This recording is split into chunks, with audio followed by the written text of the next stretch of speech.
So I've been diagnosed with ADHD, and I feel like the people that are closest to me and know me well, they are aware that I've been with this diagnosis and that I've been diagnosed, but they don't really know how it affects me, why I was diagnosed, and really why I went for a diagnosis.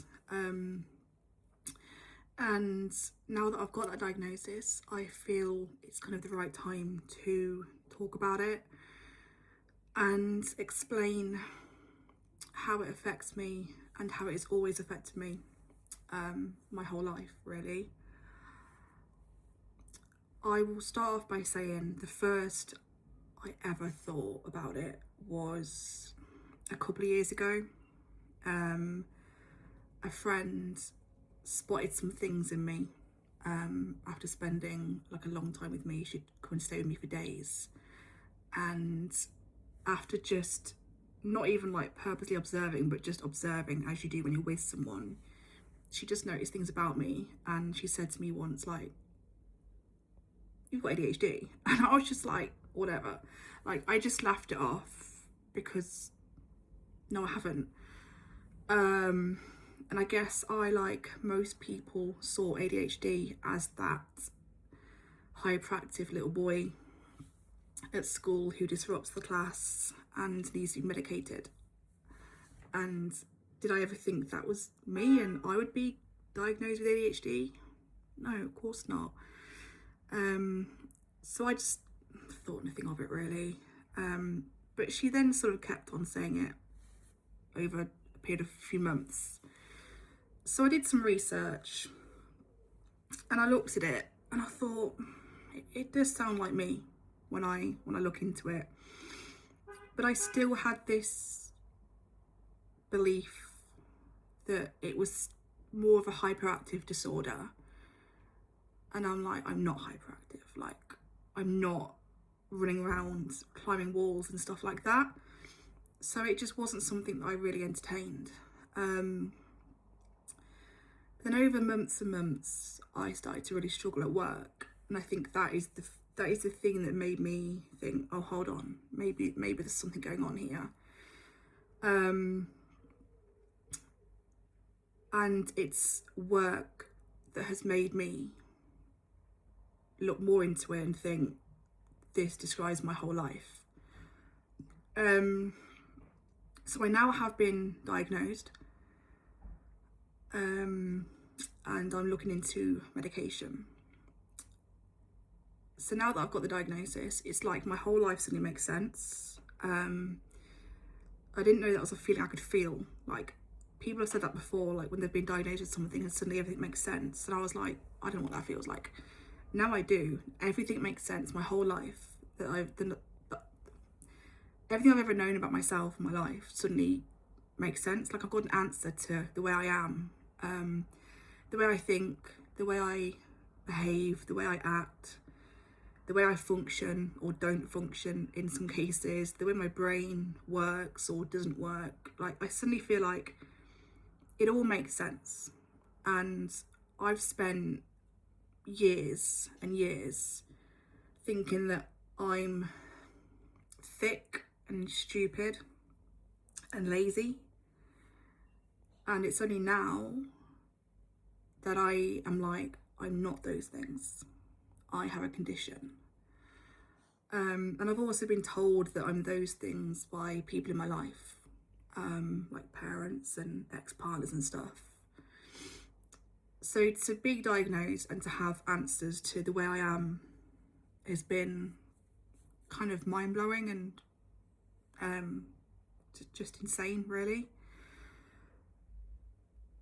And I'm now at the point where I'm like, okay, I want to talk about it and like tell my friends and tell my family and people that care about me, like, why I've been diagnosed. Because it's one thing telling people you've been diagnosed, but they want to understand why and how it affects you and why I went for a diagnosis. So that's what I want to do, just talk about how it impacts me every single day, because it does. I'll start off with work. I've got notes here. That's kind of like why I keep looking over here, because I have got some notes, because I'll just forget otherwise.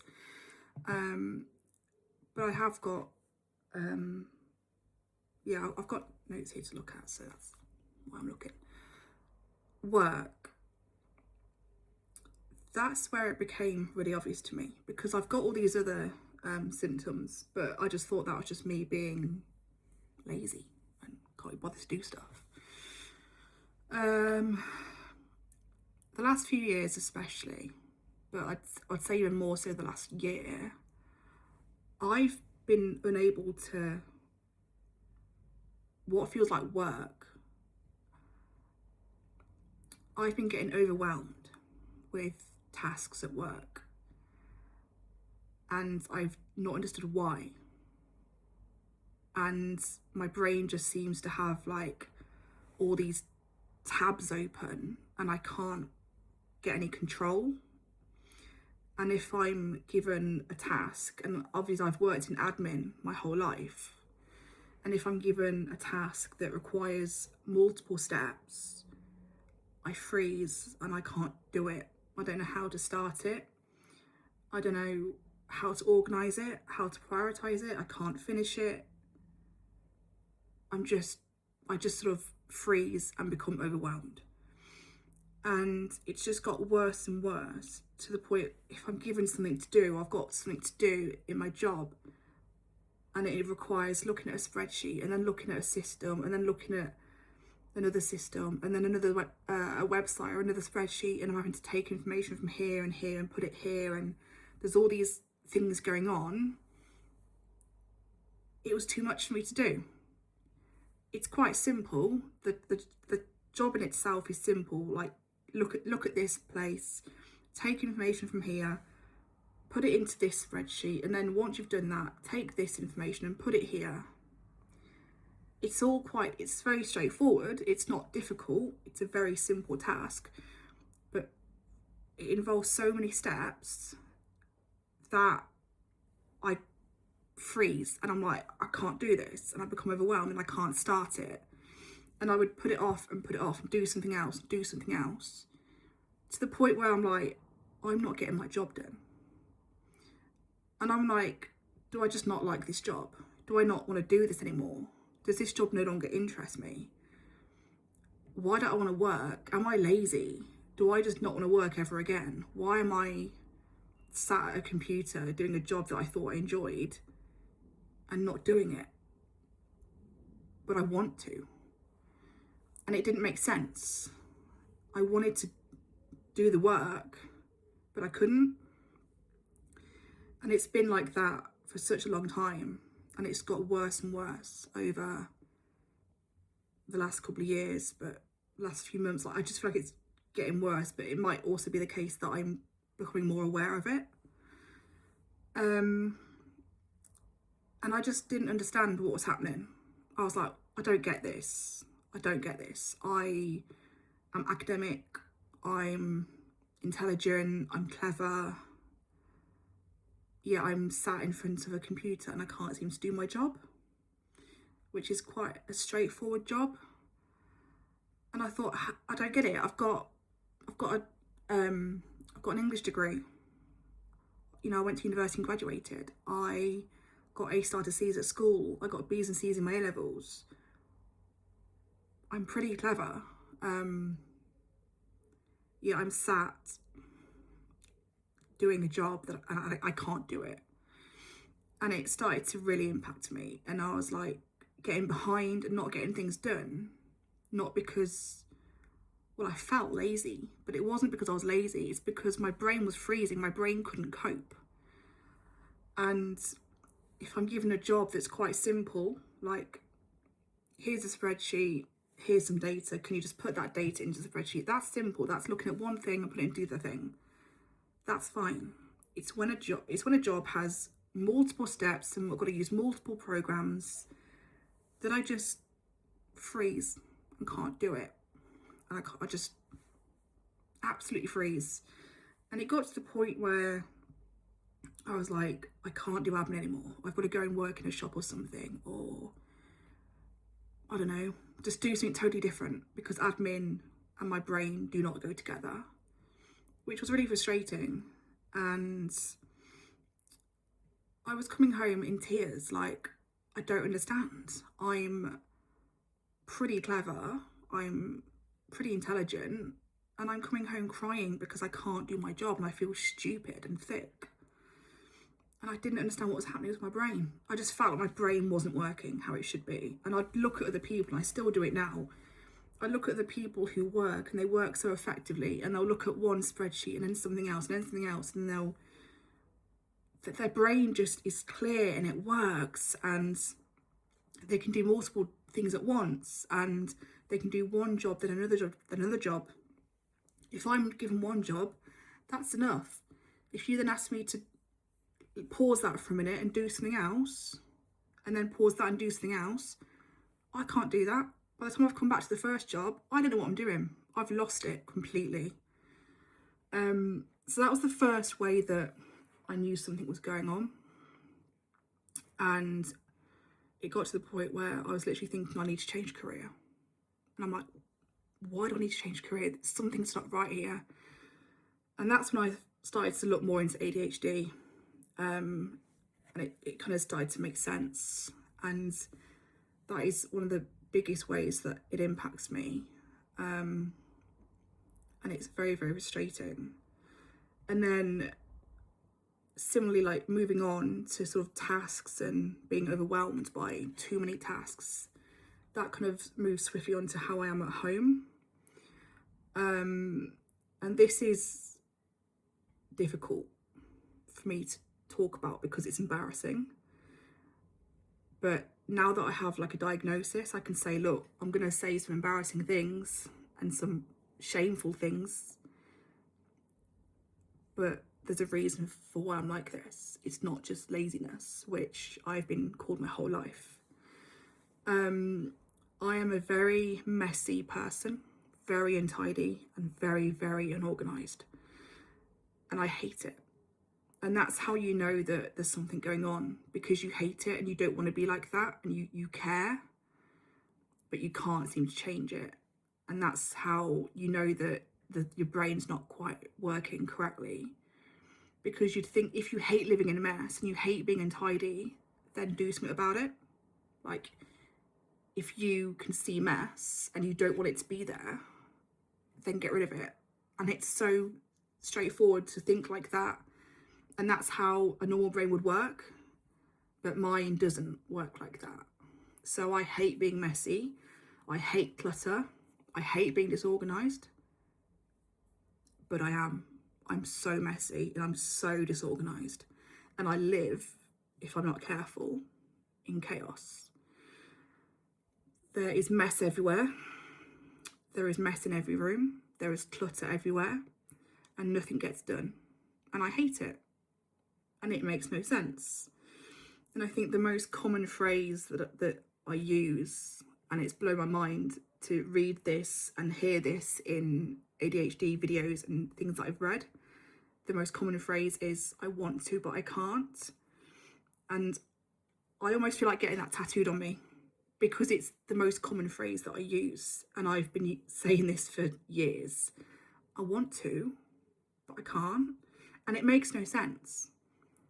I will sit in my bedroom and I will look at the mess around me and I'm like, I want to tidy this room, but I can't. And it makes no sense. And I hate it. I look at the mess, I'm like, I want to clean that, and I can't. And there's like I don't know the science behind it. I'm not good at science. It confuses me. But I believe there is a disconnect in the brain where you know you need to do something or you want to do something, but there's a disconnect between actually doing it. And I think it's due to being completely overwhelmed, but I don't know the science behind it. I just know that it's real. And I'll create mess and just ignore it. And I know it's there and I hate that it's there, but I ignore it because I can't do anything about it until I absolutely have to. And that's a very common thing with ADHD, is the mess is there and you ignore it until it's urgent. And urgent is maybe someone's coming to your house, like, I'm living in mess now. If someone was to come to my house, if someone was to message me and say, I'm coming around in 2 hours, I'd clean the whole bloody thing. Because I have to, because I don't want them to come over and see the mess. So I have to do it. It's urgent. With washing up, I leave washing up until it's urgent. And urgent means I've got no plates left. And I hate it. I hate walking into the kitchen and seeing all the washing up piled up. Because I'm also like, when I do that, I know it's going to be a tough job. I know that's a big job. So I'm like, why can't I just wash up as I go? Wash up every day. Then it's just a couple of plates, a couple of mugs, and it's just done. But I don't. And it gets piled up and piled up. And then I'll do it when it's urgent because I've got nothing left. And I want to go and have something to eat and I haven't got a plate. Or I want a cup of tea and I haven't got a mug. Then I'm like, right, I need to do this. And it's hard, but I do it because I have to at that point. But when I've got plates in the cupboards, I don't have to do it. I want to, but I can't. It's so frustrating. And I mean, I'm totally out of myself here. And I never thought I'd tell people this. And I hide it from people. So when people come over, I'll get that washing up done. Or I'll say, oh, I need to do that later. I won't just say, that's how I live, by the way. I'll say, oh, I've piled that up for too long. Whereas now, I guess maybe I'll be more open, like, this is how I live. It's the same with, like, laundry. I mean, that's a joke. I had to take 3 bags of laundry to my mum the other week because I was so behind. And I'm like, I'm 34, why am I like this? And that's another phrase. I want to, but I can't. And why am I like this? The 2 phrases I say all the time. I will put washing in the washing machine. I'll put the washing tablet in, the conditioner, turn it on, and it will do like a 2-hour cycle. That washing will then very often sit there for 4 or 5 days, sometimes less, not really more, because by the time it gets to 4 or 5 days, I'm literally ashamed of myself. I'm like, I can't live like this. But it will sit in the washing machine for days and days, and I end up having to rewash it. So I'm using more energy and more washing tablets, and I have to rewash it because it's stagnant. It's been in the washing machine for 4 or 5 days. So then I will rewash it, and then I'm like, okay, I actually have to take it out this time. So I'll take it out and I'll put it on the dryer, on the airer, and I'll feel good. I'm like, I've done that. But then it will sit on the airer for a week, and I'm just like, why? And then because that's on the airer for a week, I'm then behind on washing because I can't put more in because that's on there, and it's just so frustrating. And then I'll take it off the airer, I'll fold it up, or not even fold it up, just shove it on the sofa, and it will either stay on the sofa for days and days and days. I currently have a pile behind me on the sofa that's been there for over a week. Totally out of myself here. Or I'll fold it up and I might take it into the bedroom to put away, but it will just sit in a pile in the bedroom for a long time, and it might eventually get put away. But by that point, there's not much to put away because I've been wearing it and like wearing stuff from the pile. It's the same with, hoovering. So I've bought a robot hoover to do the hoovering for me, which I'm laughing, but it's what I had to do. I just thought, well, other people have it, why shouldn't I? The only thing I do try and keep on top of and kind of have to is the cat room, and that is because that is urgent, because if I don't, it stinks. So I try my best to keep on top of that, but otherwise nothing else will get done. Things get left around all over the place. I'll go shopping, like food shopping, not often because I can't get into routines, I can't get organised. I don't do a weekly shop. I shop. My shopping habits are so scattered. I wish I could just do a weekly shop, like get organised, think what I want to eat, do a weekly shop and do it that way. I can't do that. I just shop as and when. But if I do go to the shop and get whatever, like food, whatever it is I'm getting, I'll unpack it. Well, I'll unpack the frozen stuff and the fridge stuff because it's urgent, because I have to, because if I don't, they'll defrost. The cupboard stuff will often just sit in the bag for quite a while. But then if I've emptied the bag, like those shopping bags, I'll just sort of throw it on the floor and it will just sit on the floor for days and days and days and days. Even though I should just pick it up and put it in the cupboard. And why do I do that? I don't know.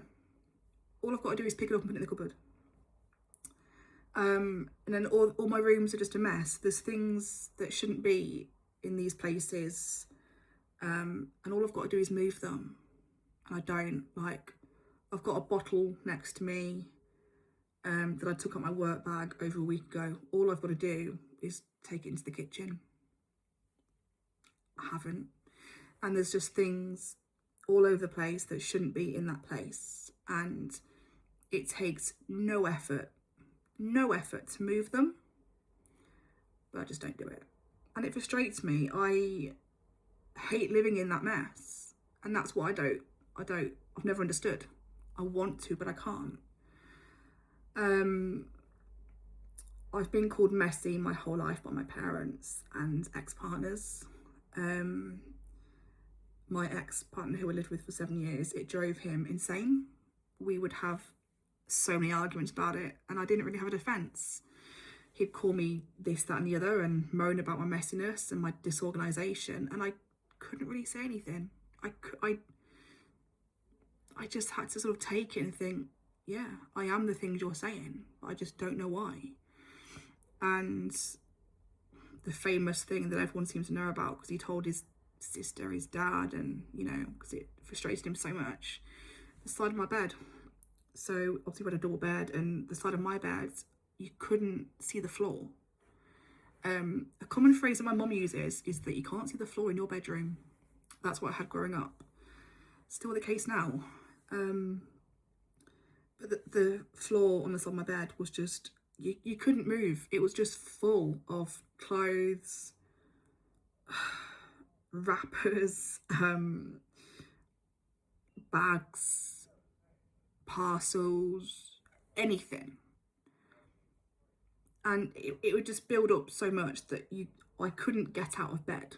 I had to go to the end of the bed and get out that way because it was that chaotic. I think my ex even took pictures and showed his dad, and I'm like, I get that. It's frustrating. But obviously he would have thought I wanted to live like that. I don't. I hate it. I'd wake up and I'd be ashamed of it. I'm ashamed of it, fully ashamed. Like, I walked into my kitchen earlier and I'm fully ashamed of what I see in front of me. I hate it. I'm like, this mess is awful. I'm ashamed. But I'm still not doing anything about it. And it's the most frustrating way to live. The most frustrating way. And again, it's the whole I want to, but I can't. I want to be organised. I'm not. I love the idea of being organised. Like, when I first moved into this place, I've got a storage cupboard and I was like, oh my God, it's going to be so organised. It's going to have like boxes and everything's going to be labelled. I'm going to know where everything is. It's going to have this in this bit and this here and this here. That cupboard is an absolute shambles. It's a miracle that when you open the door, things don't fall out, although that does sometimes happen. I know the stuff that's in there, I just don't know where it is. It's an absolute mess. But I want it to be organised. I want it to be organised so that I can know where things are. And a prime example that kind of brings two things together are is my blind. A lot of people will know that the blind in my bedroom broke. We're talking probably 10 months ago now. I've only just replaced it a week ago. So I was living with a broken blind, which was so frustrating because it was just stuck. It couldn't move up, it couldn't move down. It was an ugly colour and it was full of paint, and I lived like that. All I had to do was measure the window and get a blind, and I knew what website I wanted to order it from, and I had the money. So why wasn't I doing it? My thought process went like this. To get a new blind, I firstly had to choose what blind I wanted. That was stressful enough, choosing the blind. But then even when I've chosen a blind, I've got to measure the window to know what size to get, to order from this website. To measure the window, I need a tape measure. But I don't know where my tape measure is. And I think my tape measure is in my storage cupboard that's a mess. And to find that tape measure, I've got to open that storage cupboard and get all the boxes out and go through my storage cupboard and find the tape measure, which will cause absolute chaos. It will take me for ages and it'll be stressful. So because I can't find my tape measure, I can't measure my window. So therefore, I can't order a blind. So therefore, I live with a broken blind for 8 months. And it's only last weekend when I found a tape measure that I went, oh, I can measure my window. So I did. Bought a blind and it's up. But that's kind of how two of the traits kind of come together. Like that task of ordering a blind had way too many steps involved, and I couldn't do that task because to find a tape measure, I had to look through all my disorganisation and it was just too much. I'm always losing things as well. Always.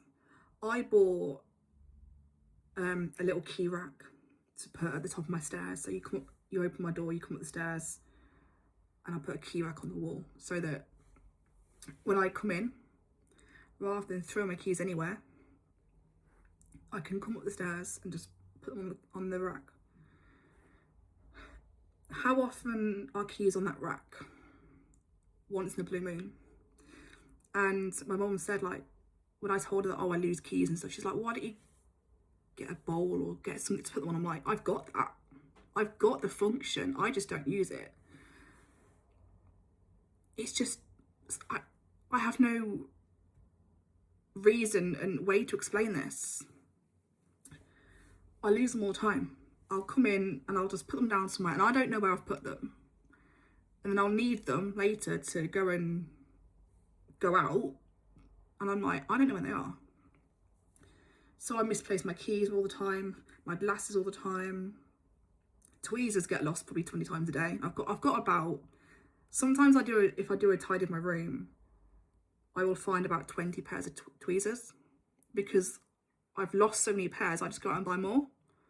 And then they'll all come together and have like a tweezer party, and I have like 20 pairs of tweezers.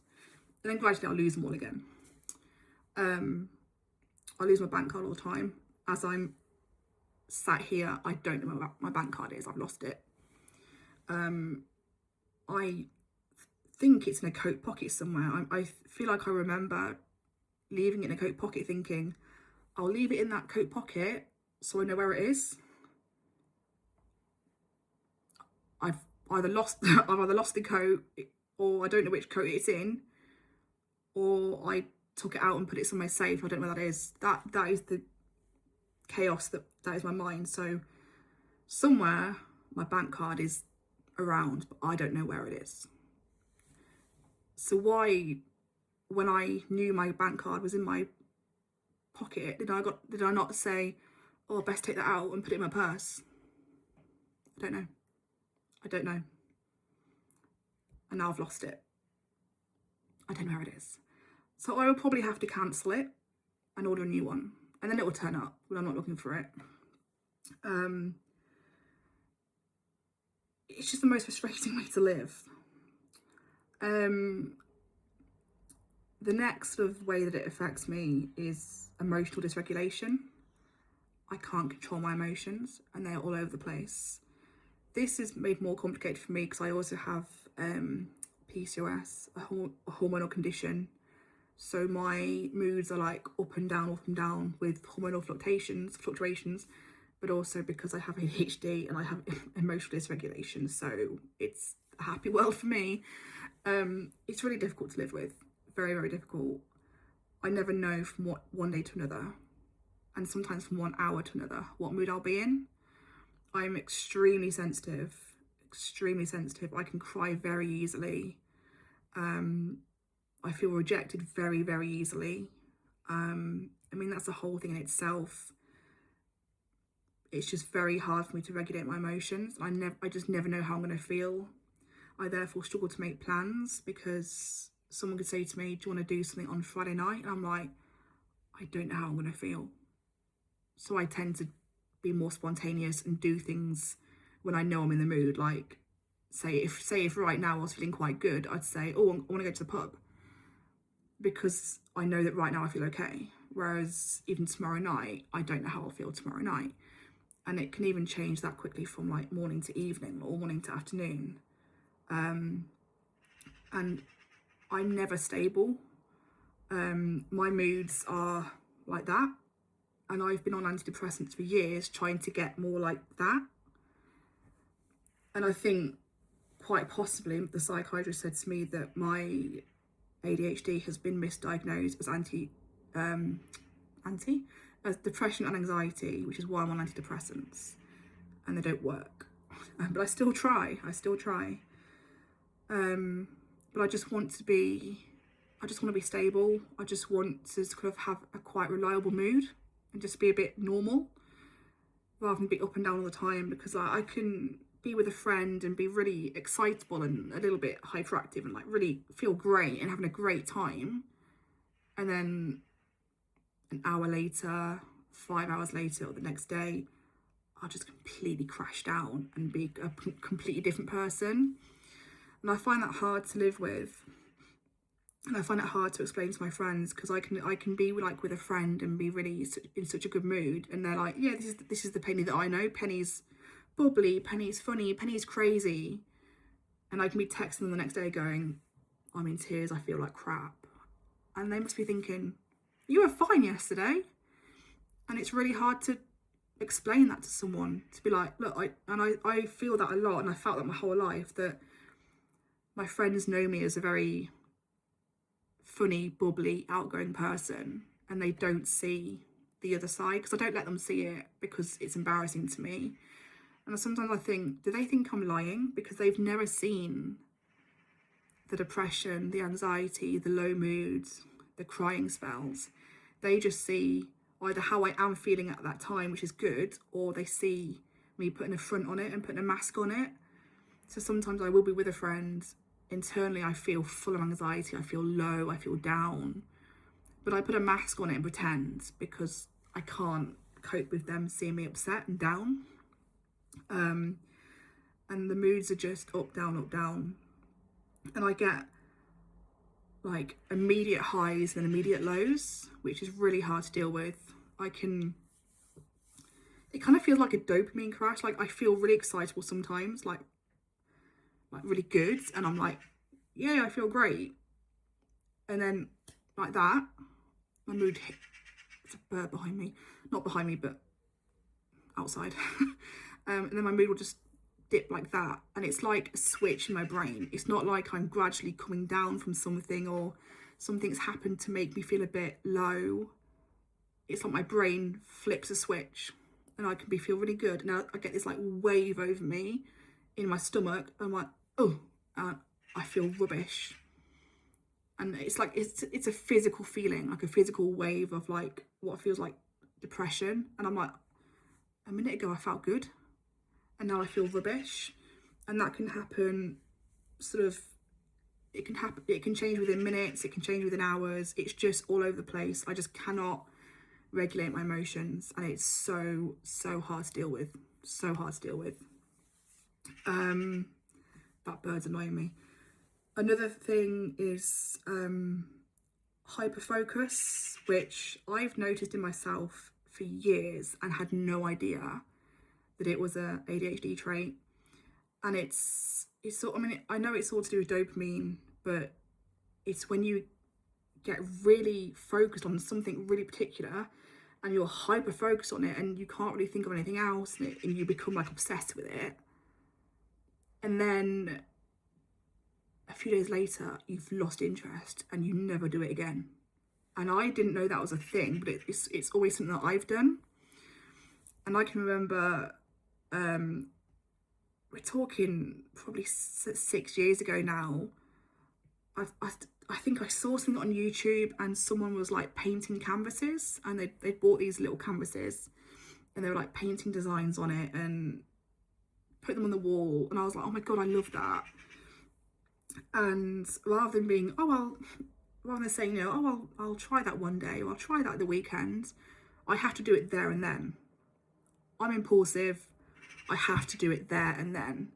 So the soonest opportunity I can get a canvas and get some paint, I'll do it. So I think this was one evening, and the next morning, there I was in Hobbycraft, buying canvases, buying paints. I got home and I had to do it straight away. I can't wait. I can't be like, oh, I'll do that this evening. I've got to do it straight away. I'm so impulsive. So I was doing all these painting with these canvases, and I think I created some nice ones. I can't remember. A few days later, I never saw those canvases again. I was lost interest, didn't want to do it, didn't care. I was like, that bores me now, I'm not interested. The same thing happens. I decided one day to start a blog, or a blog, not a vlog, a blog about makeup. And I was really exciting. I was really excited. I was like, I'm gonna create a blog, it's great. I bought like a domain, which was really exciting.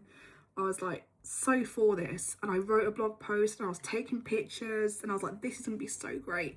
And I spent like a whole day doing it. A couple of days later, had no interest. I think the blog's probably still active somewhere. Lost interest. Didn't want to do it. And I get really hyper focused on things, and when something comes into my brain, I've got to do it there and then. So like, it's like I can be scrolling Instagram and I follow a lot of pages where they show like new snacks that are available in supermarkets, and I'll be like, oh, I really want to try that. So I'll go straight to the supermarket and try it. It's not like next time I'm there, I'll have a look. I need to be there right now and get it. I get really hyper focused. It must be like a dopamine hit. And if I'm ordering something online, I have to get it next day delivery. If I can't get next day delivery, I'm not interested. I need it tomorrow. Like, not now. And I will pay stupid money for next day delivery if I really want this thing, because it's all about the dopamine. I'm so impulsive, which is actually the next thing that how it affects me is impulsivity. I'm an impulsive spender. If I see something, I want something, I need it now. I can't wait. I won't wait. I need it now. I will spend loads of money impulsively and then think, and I'd have a lot more money if I wasn't like this. That happened with the robot Hoover that I bought. I barely thought it through. Someone had one. I thought, oh, this looks exciting. Got a dopamine hit. Spent 300 quid without even thinking about it. I do use it, but it was 300 quid that I just, like that. Very, very impulsive spender. Very, very impulsive. Always have been. And probably always will be. I don't think things through. When I get an idea, I've got to do it. I've got to do it now. That was the same with my tattoos. So I have 4 tattoos, and all my friends and family will know that I went from having 0 tattoos to 4 tattoos in 2 days, because I knew that I'd always wanted a tattoo. Like, it was always like a vague thing, like, oh, one day I'll get one. And then one day I thought, I'm gonna get one. And I got the one that I'd always wanted. It was a rose for my grandma. So I thought I'm gonna get the rose done. So went onto Instagram, looked up some tattoo artists, didn't do massive research, just thought I want to get a tattoo. And I got this tattoo done, but I didn't just go and get one done, I got 4 done at once. So I went from Wednesday to Friday from having 0 tattoos to 4. I walked in the tattoo shop with no tattoos, I came out with 4. And it was so impulsive. It was all within 2 days. And it cost me 150 quid. Like, that's how I live. Do I regret the tattoos? No, I love them. But it was extremely, extremely impulsive. Then I think the last thing is my hyperactive thoughts. Some of my friends will know about this because I have tried to be a bit more open about that. But my brain will latch onto a thought. It's always a negative thought.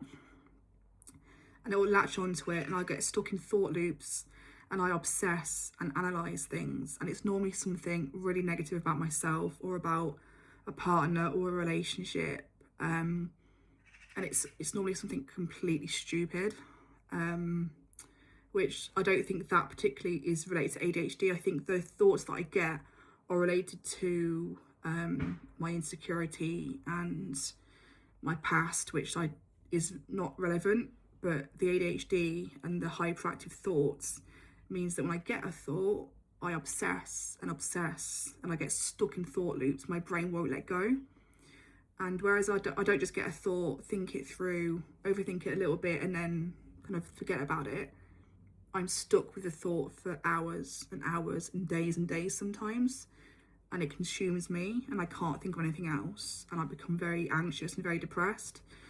And I either need to get a resolution to this thought somehow, or my brain just gets so fed up of it that eventually it fades away. But it's obsessive for a long time and it's like a rumination loop and it just doesn't go away. And that's a exhausting thing to live with. I think that is it. That kind of summarises ADHD for me. There are more ways that it affects me, but this kind of sums it up. All I've got to do is like look around my room now and it's like an ADHD palace. There's mess everywhere. There's things that shouldn't be where they are. There's things that I should just pick up and put away, but I just walk past it a million times a day until I'm like, oh wait, I actually do need to move that. But to have a diagnosis explains everything that I've just explained in this video. It explains everything. It explains everything. And it's like a relief to finally have a diagnosis, and to explain why I am the way I am, why I behave the way I do, think the way I do, act the way I do, why my brain doesn't seem to work like other people's. So having the diagnosis has been like quite shocking, but also a massive relief.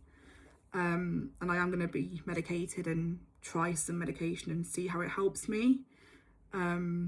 So I would love to think that I'm going to do another video and explain how it's helped with all the things that I've just mentioned, but I don't know how effective it is. I don't know what parts of my ADHD that it will help, and I don't know. I'd like to think it will do something. Even if it helps one of those things, that would be great. But I just don't know. So that's work in progress and we'll see. But this video was just all about explaining to people how it affects me and affects my everyday life. And there'll be a lot in this video that people just didn't know about because I've kept it to myself for so long, thinking I'm stupid, thick and lazy. They're the sort of 3 things I've called myself for years and years. And now I can sort of say, I'm not thick, I'm not stupid, I'm not lazy, I have ADHD. And that is a massive thing for me. And it's an eye-opener.